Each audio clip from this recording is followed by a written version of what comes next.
warahmatullahi wabarakatuh.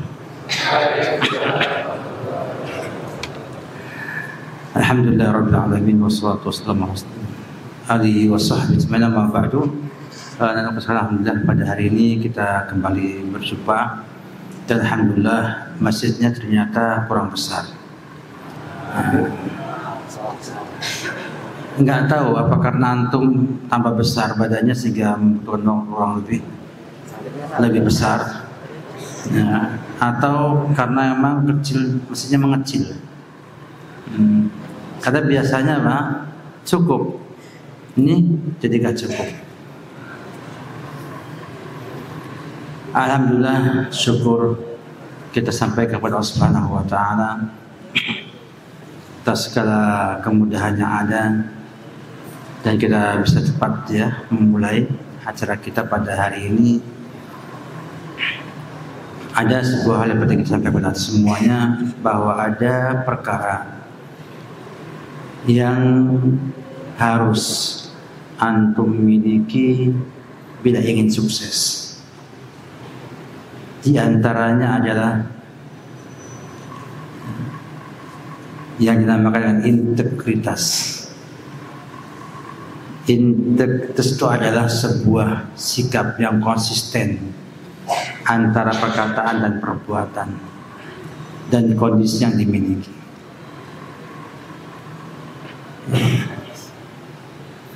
Ada di sana kejujuran, ada di sana keterbukaan. Penting bagi antum semua, para anak-anak sekalian, pada usia antum yang masih belasan tahun, untuk membangun integritas, ya, agar antum menjadi hamba Allah yang jujur dan terbuka. Jujur dalam artian antum orang yang siap berkata benar dan siap dengan konsekuensi berkata benar.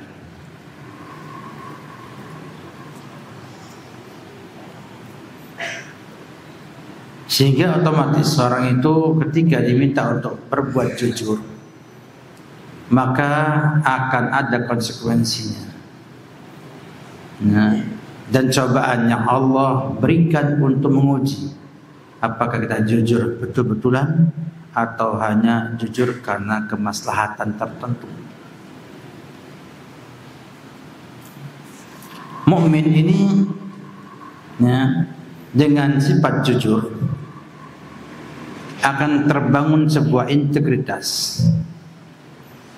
yang akan mendapatkan kepercayaan.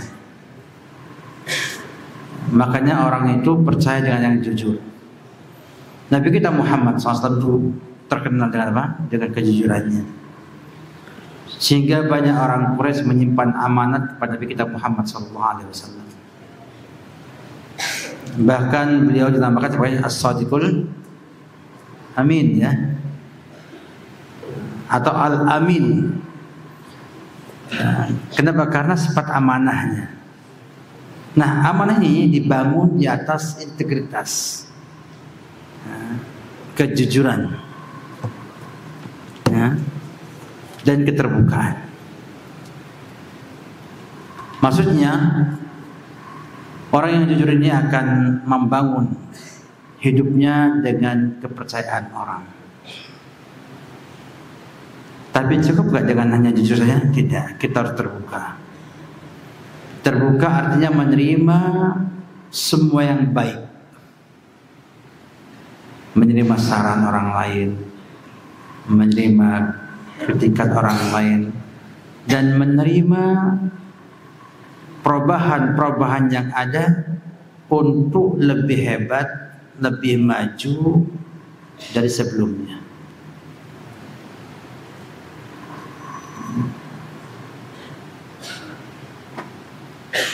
Sikap jujur ini disebut Nabi kita Muhammad SAW,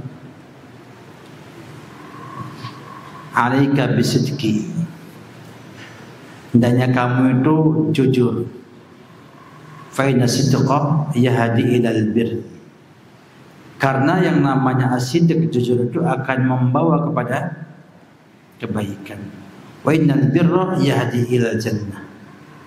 Dan yang namanya baik itu akan menunjukkan kepada surga. Maka langkah pertama adalah membangun integritas kita dengan kejujuran.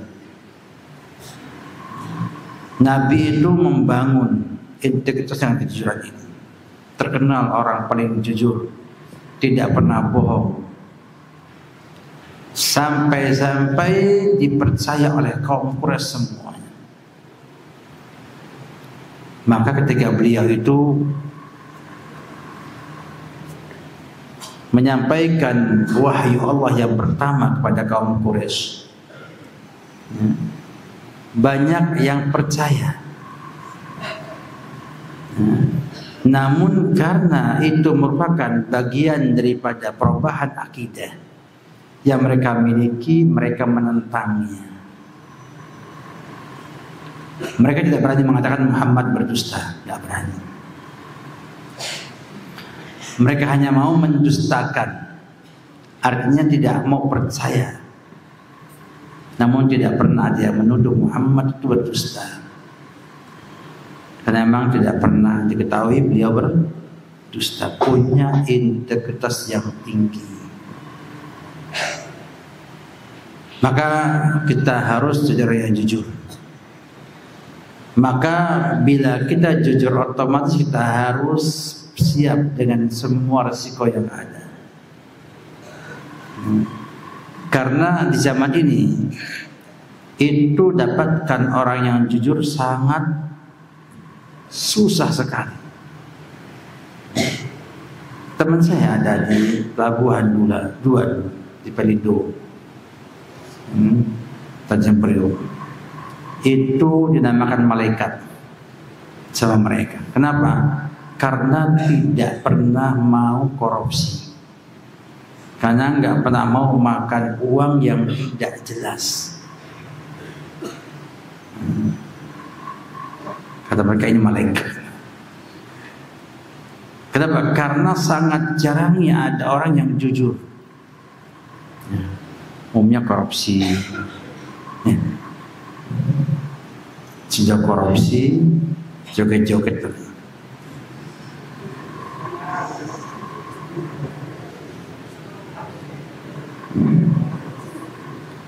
Di demo lari. Demo tidak baik. Dan dilarang oleh para ulama karena mudah untuk ditumpangi, ditunggangi. Sehingga waktu itu demo dimanapun juga berada, sejak zaman dahulu sampai hari ini, sangat jarang yang tidak ditunggangi. Entah itu kepentingan politik, kepentingan pribadi, kelompok, atau memang untuk merusak kaum muslimin. Sehingga membuatlah bagaimana mereka menang. Maka upaya pun dilakukan apapun juga, sampai kalau perlu membunuh temannya sendiri, ya, agar apa? Agar nanti masyarakat tambah semangat demonya dan merata ke semua tempat yang ada. Begitulah keadaannya di Mesir, ya, di Suriah dulu, ya, di Libya, di Tunisia, ya, rata-rata banyak korban dan juga tidak banyak merubah keadaan.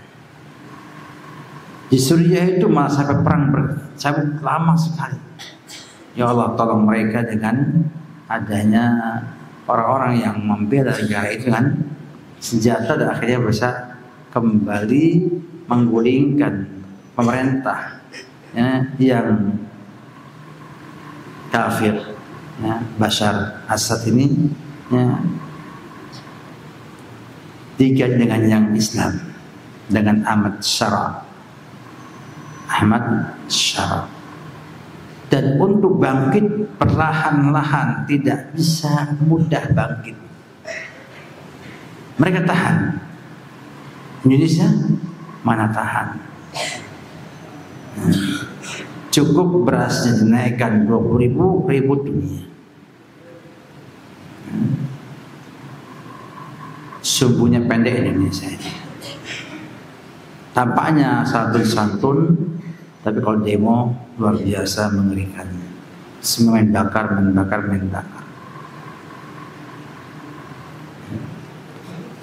Maka kita perlu ada kejujuran dalam segala keadaan, dan juga terbuka untuk menerima masukan orang lain.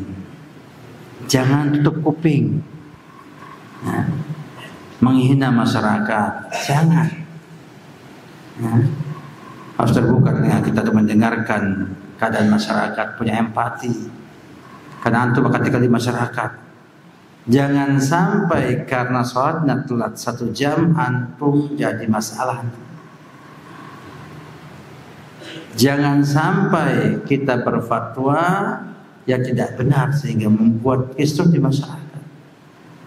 Maka kita terbuka untuk melihat mana yang terbaik yang kita harus kerjakan. Maka penting bagi kita semua untuk mengerti ini semua, karena perkara jujur ini sangat-sangat susah di zaman sekarang ini. Maka jadilah orang yang jujur, biar antum nanti jadi orang yang istimewa. Baik, kita masuk ke pembahasan kita tentang babul istinja wa adabut takhalli. Sampai pada pernyataan beliau rahimahullahu taala, yusannu lidakhil khala taqdimul yusra. Disunnahkan untuk masuk ke khala, ke WC,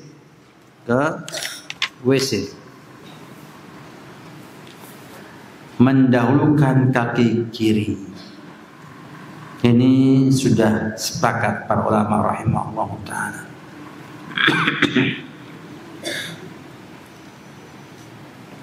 Banyak alasannya. Di antaranya mereka mengatakan bahwa secara adat kebiasaannya ada bahwa mendepankan kaki kiri itu pada perkara-perkara yang tidak dituntut padanya pemuliaan. Sedangkan yang kaki kanan itu pada perkara yang ada di sana pemuliaan. Contohnya masuk masjid. Maka pakai apa? Mendahulukan kaki sebelah kanan.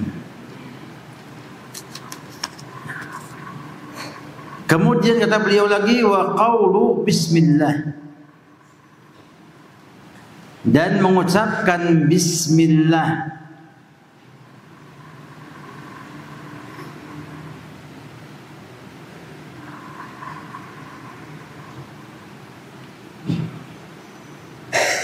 Mengambil dalil, Nabi pernah bersabda, satru ma baina ayunil jinni wa aurati bani adam idza dakhala ahadukum khala ay yaqula bismillah. Satr, pembatas antara mata jin dan aurat bani Adam ketika masuk ke khala adalah membaca bismillah.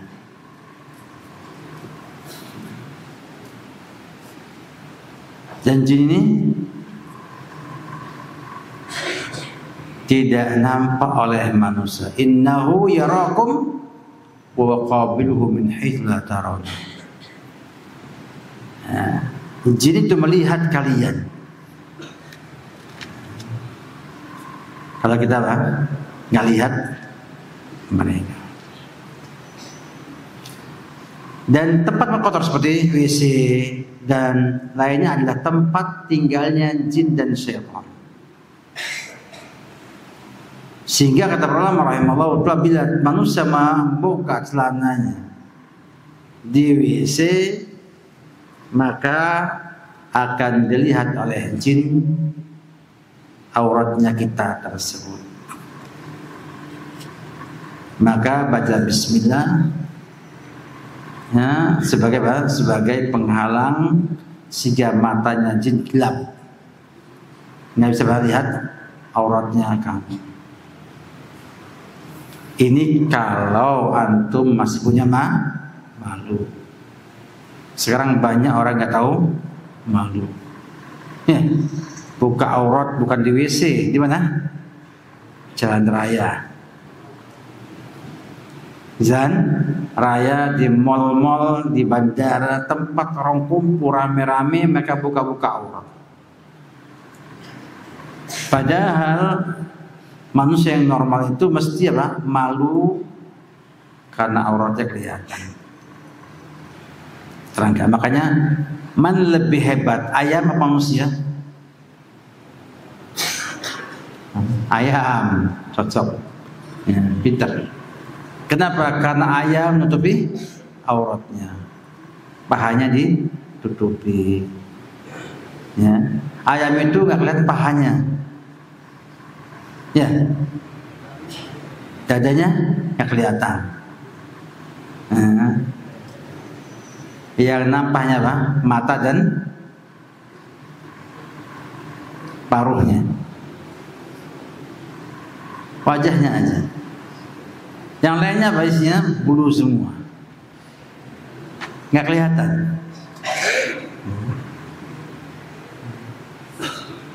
Nampaknya kapan nampak kelihatan aurat ini? Bila sudah dimasak oleh manusia. Mari tampakkanlah auratnya di Rocket Chicken, di Akhyar Chicken, di The Kriuk ya. Ditampakkan auratnya apa? Ayam tersebut. Ya.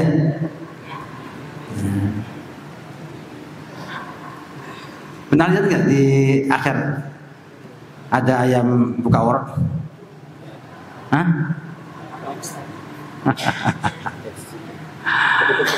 Sudah tinggal tepongnya aja. Tapi kalau antum ke sana, ke ungkapnya kembaran, itu antum bisa lihat ayam utuh, tidak pakai baju, nggak pakai apa-apa. Sudah ada sambalnya, ada apa? Lalapannya. Namanya apa? Ayam engkung. Ayam apa? Engkung. Meninggal baru dia buka auratnya. Selama hidup tidak. Manusia subhanallah masih hidup sudah buka aurat dan bangga. Innalillahi wa inna ilaihi raji'un. Ya. Bangga dengan auratnya. Saya tampakkan semuanya. Bahkan sengaja dibuat dengan gaya macam-macam agar orang melihat dan kagum dengan auratnya tersebut. Maka orang ini betul kata Allah Subhanahu wa ta'ala, hum qulubun la yaqiluna biha walahum a'inun la yubsiruna biha walahum adzan la yasma'una biha. Mereka ini tahu enggak? Bal adallu. Ya. Bahkan lebih sesat daripada bahimatul an'am. Kalau imannya nggak ada, kalau masih ada imannya, belum sampai itu. Tapi umumnya orang yang sudah tidak gunakan akalnya lagi, tidak bisa melihat lagi, nggak bisa mendengar yang benar lagi, sudah bukan lagi mukmin.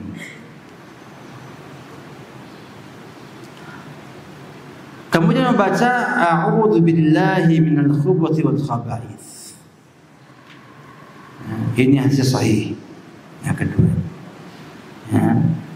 Ketika dalam sahihain dari hadis Ibnu Malik radhiyallahu anhu qala kana Nabi sallallahu alaihi wasallam dakhala al-khala qala Allahumma inni a'udzu bika minal khubuthi wal khaba'its.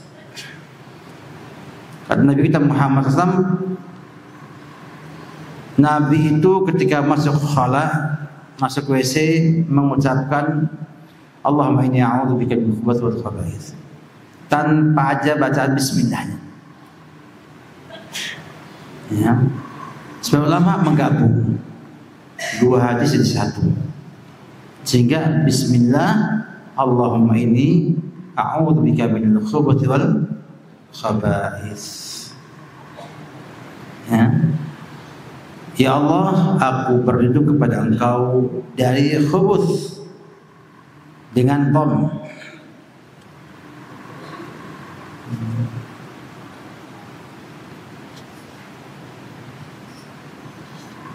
Sebagian ada yang mengatakan dengan di dhammah disekunkan ba'nya khubthu. Ini salah. Kata Al-Khattabi yang sahih, al-khubuth madmumatul ba'.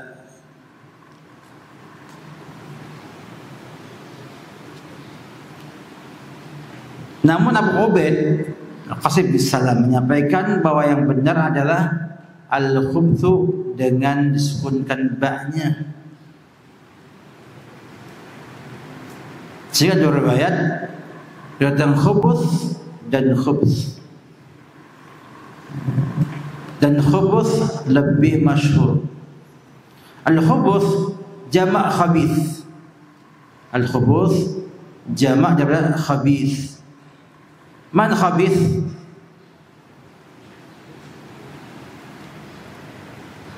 Ada yang mengatakan khabith adalah dzukran syayatin, syaitan laki-laki. Wal khaba'ith jamak khabithah, yang perempuan. Jadi kita berlindung dari jin laki-laki dan jin perempuan. Makanya jangan lama-lama di WC. Tempatnya apa? Jin. Dengan riwayat yang kedua, dengan wal khubuth, al khubthu min al khubthi wal khaba'ith. Ya, maka al khubthu itu syar, keburukan. Wal khaba'ith adalah ahlus syar. Sehingga kita benar daripada semua keburukan dan juga pelaku keburukan, baik dari jin maupun yang lain-lainnya. Yang sunnah adalah tidak menggabung dua-duanya. Jadi kalau tuh pengen buka pakaian, baca bismillah supaya nggak dilihat apa? Sama jin.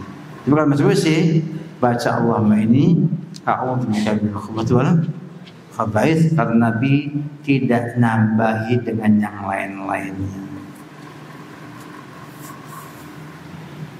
Wa idza kharaja qaddama al-yumna, dan kalau keluar mendahulukan tangan kanannya. Wa qala ghufranak, dengan dasar hadis Nabi dari Aisyah bahwa Nabi Muhammad SAW itu idza kharaja minal ghaid qala ghufranak, bila keluar daripada buang hajat maka baca ghufranak. Mana ghufranak? Ighfirli ghufranak, ighfirli ghufranak, mohon ampunan kepada Allah Subhanahu wa ta'ala.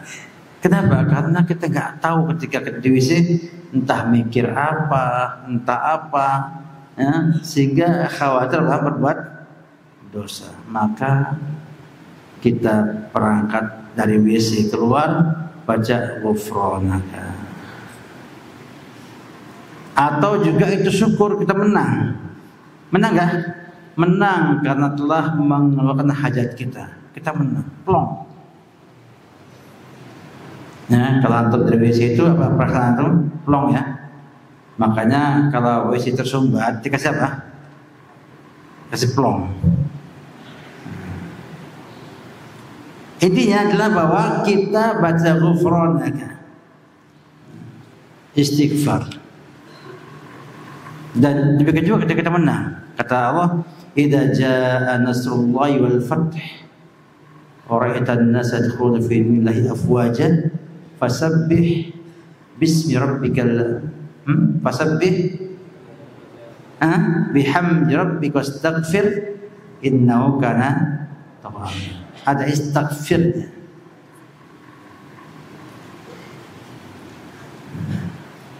Memuji Allah dan beristighfar. Pernah mengatakan, mengapa kok ada minta doa, minta pengampunan ketika keluar WC? Ulama mengatakan banyak akwalnya, di antaranya bahwa manusia ketika berangkat masuk ke WC, thaqil, berat. Sahih? Berat ya? Perutnya apa? Berat. Wa kharaja khafifan. Ya. Keluar apa? Ringan, enteng. Ya. Membawa beban apa? Beban sekilo di perutnya, ya apa? Dikeluarkan 1 kilo di WC. Nah, maka dia ingat tentang beratnya dosa dan mohon Allah ampunan. Ada mengatakan bahwa minta ampunan di sini disebabkan karena taksir, karena kita itu tidak sempurna dalam mensyukuri nikmat Allah Subhanahu wa taala. Nikmat Allah yang sangat besar sekali. Dari mulai makan, kita makan itu isinya apa? Kalau MBG apa? Nasi, salad,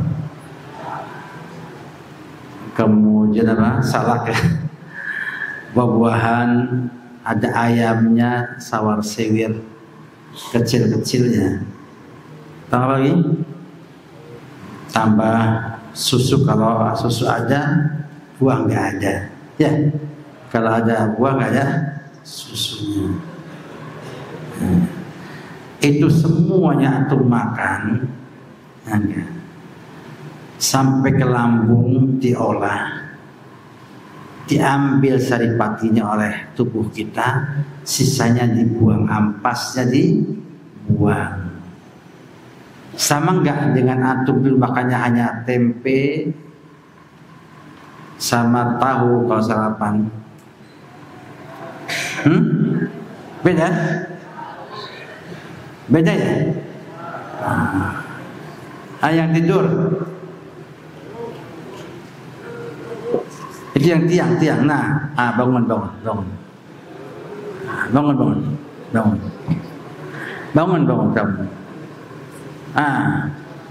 Yang belakangnya berbangun ya.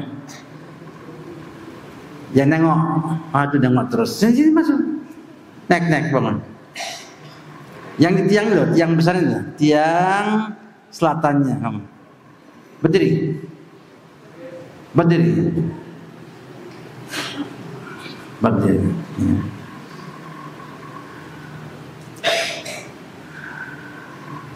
Ya berdiri.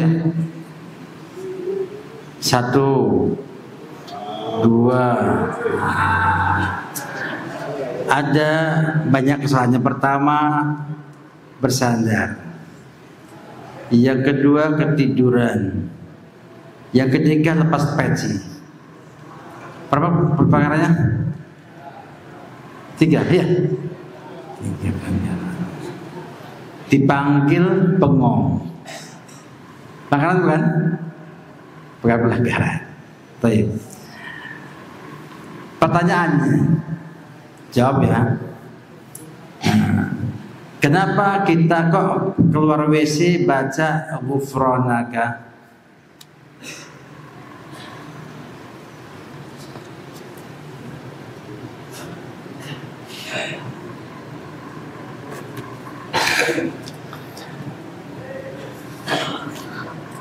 Soalnya paham gak? Mengapa kamu kalau keluar WC bacanya ghufranaka?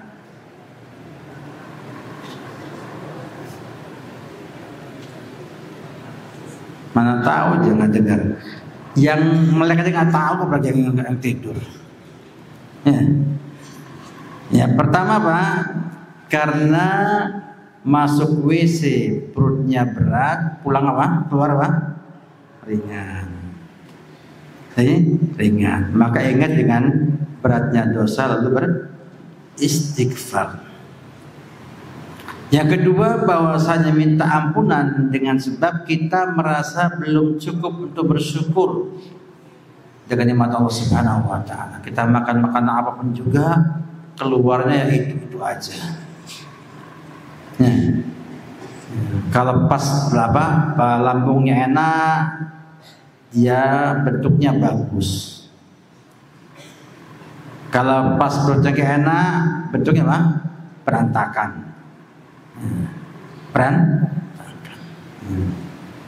Kadang warnanya kayak warna emas, kadang apa? Warna hitam kelam. Yang ketiga sebabnya karena Nabi itu berzikir ala kulli ahyanihi. Nabi itu berzikir setiap apa? Waktu. Tidak terputus dari zikir kecuali ketika apa? Ada di WC. Maka minta ampun pada Allah dari kekurangan ini. Allah alam yang lebih kuat yang dua depan makna awal dan makna yang paling agak pas dengan ini. Kenapa? Karena yang ketiga ini bahwa tertahannya manusia ketika buang hajat itu bukan sebuah kekurangan, bukan taksir, sehingga tidak perlu istighfar. Demikian juga orang yang kena haid itu kalau dia haid sepekan istighfar nggak perlu.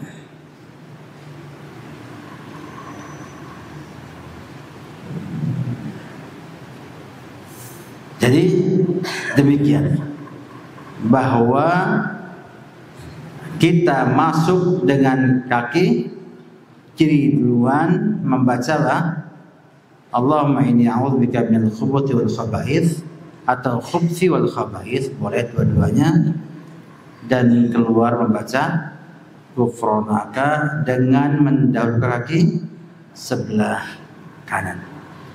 Ya. Demikian ikhwan fillah, anak Aksan, bahwa pada hari ini kita cukup dulu. Yang jelas bahwa kita bangun jiwa kita dengan ilmu. Dapat dengan ilmu yang berdiri, nggak nyandar, jangan nyandar, maju selangkah.